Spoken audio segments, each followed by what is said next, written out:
Aku mau jelasin kontenku yang ini.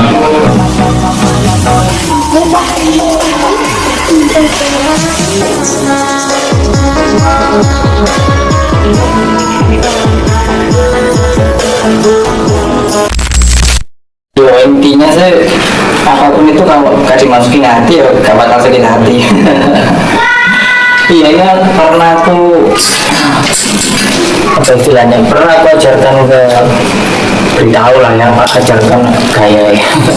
Pernah aku beritahukan ke adikku, ya tadinya kan adikku emosian, gampang sekali tersulut emosi.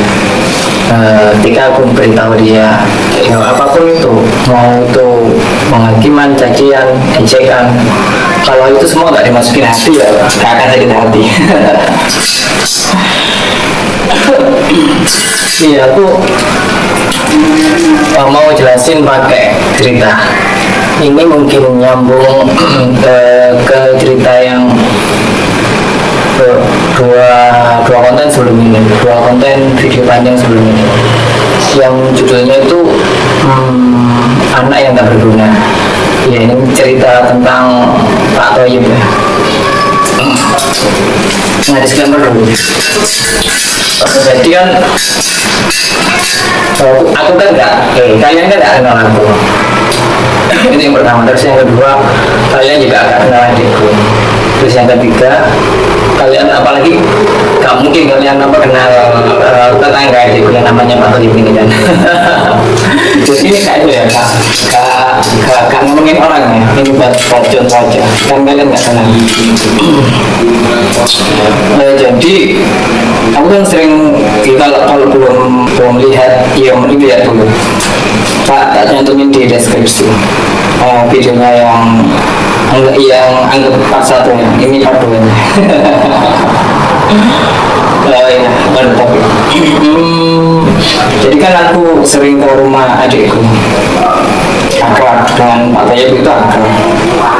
Dia bukan cerita sih, ngobrol, tapi lebih akrab lagi aku dengan anaknya yang dianggap gak berguna ini.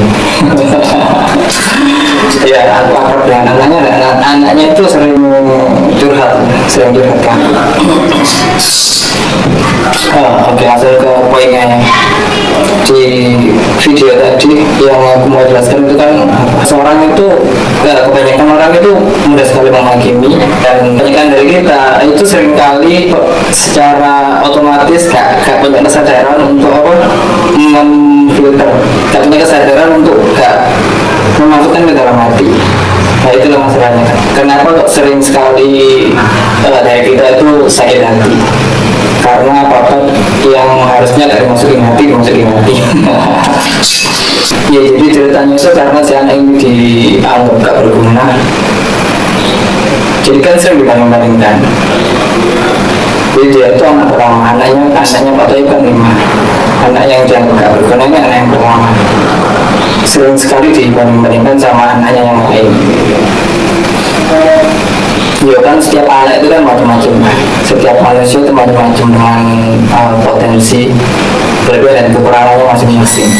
Jadi gak pas kalau dibanding-bandingkan. Ya kamu sendiri yang lihat ya gak akan seneng kalau dibanding-bandingkan, pasti gak nyaman ya. Karena memang fitrahnya setiap orang itu mempunyai kelebihan dan kekurangannya masing-masing, gak harus dibandingkan. Setiap orang itu unik.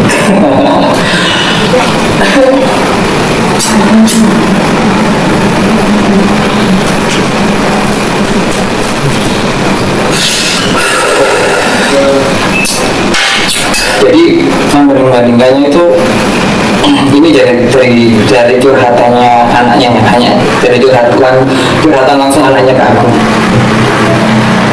Yang paling sering itu apa, soal nyuci motor. Dia kan paling males kan, bener-benerin motor paling males, karena memang kalau dari sejarahnya. Iya, dia cerita sampai ke sejarahnya itu saat masih remaja itu dia pegang peralatan mau coba benerin motornya atau benerin sepedanya, waktu masih remaja kan belum pakai motor ya, pakai sepeda. Setiap kali mau benerin sepeda itu sama Pak Toyib itu dilarang. Kalau bahasa bahasa Jawanya harus nggak usah, aku tak kreasi dewi, tak benerin sendiri, harus nggak usah tak benerin sendiri. Jadi sering kali, bukan sering kali sih, setiap kali si anak pertama yang dianggap gak berguna ini mau benerin sepedanya itu ya bukan dihalangi, tadi diperbolehkan sama Pak Toyib biasa sendiri. Karena itu berlangsung terus ya, akhirnya iya wajar kalau si anak ini gak pintar atau gak becus benerin sepeda kan ya, karena selalu tadi diperbolehkan memperbaiki, atau kalau bahasa Surabaya itu dari apa ya, betulin sepedanya. Dan itu berbeda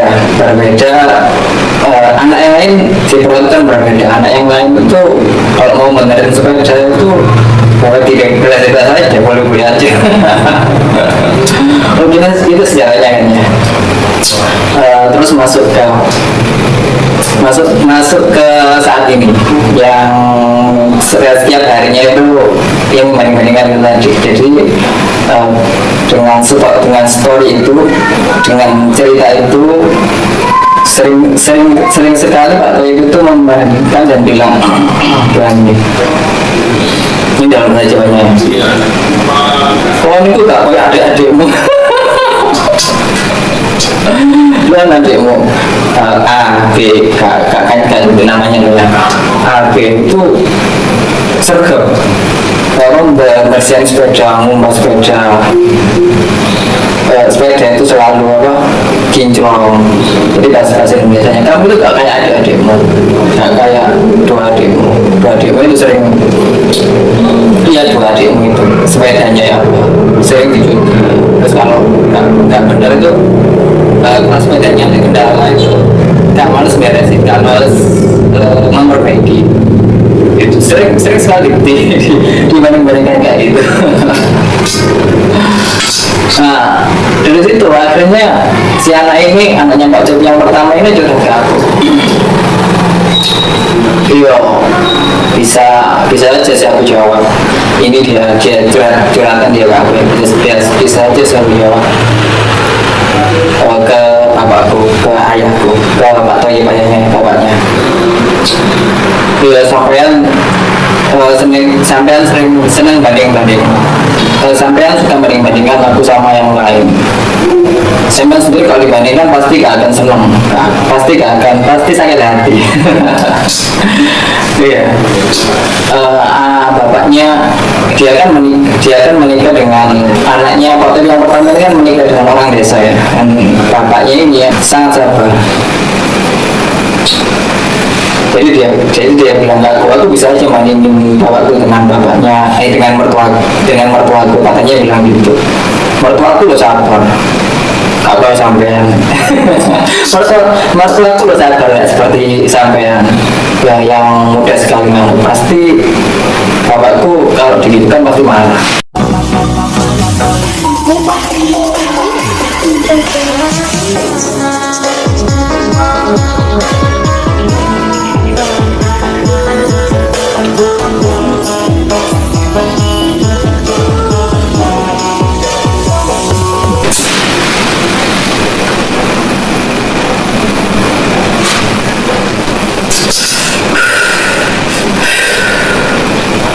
Setiap orang itu punya kelebihan dan kekurangannya masing-masing.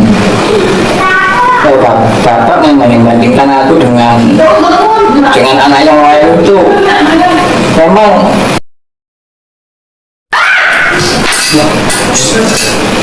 konten. Bapak membandingkan aku dengan anak yang lain itu memang dari kelima anak itu siapa yang paling sabar menghadapi bapak?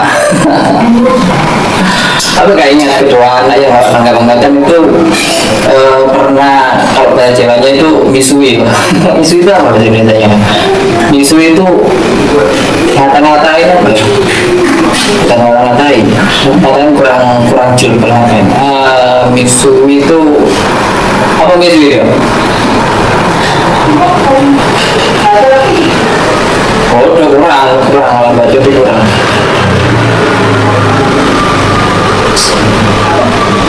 Apa ya? Sudah. Apa ya Mitsumi itu kata-kata yang pas bahasa Indonesianya itu apa ya?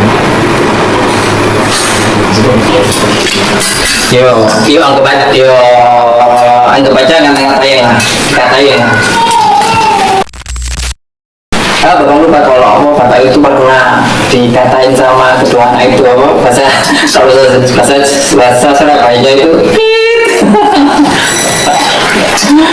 Jadi intinya itu setiap orang mempunyai kelebihan dan kekurangannya masing-masing. Gak pantas atau gak bijak atau membanding-bandingkan. Siapapun pasti gak suka. Jadi siapapun yang sensitif, kalau yang sudah bisa seperti tadi yang di awal yang konten itu yang gak apapun dimasukin hati ya gak masalah. Jadi bagi orang yang apa-apa dimasukin hati itu pasti sangat sakit hati, sering sakit hati. Oke, bye.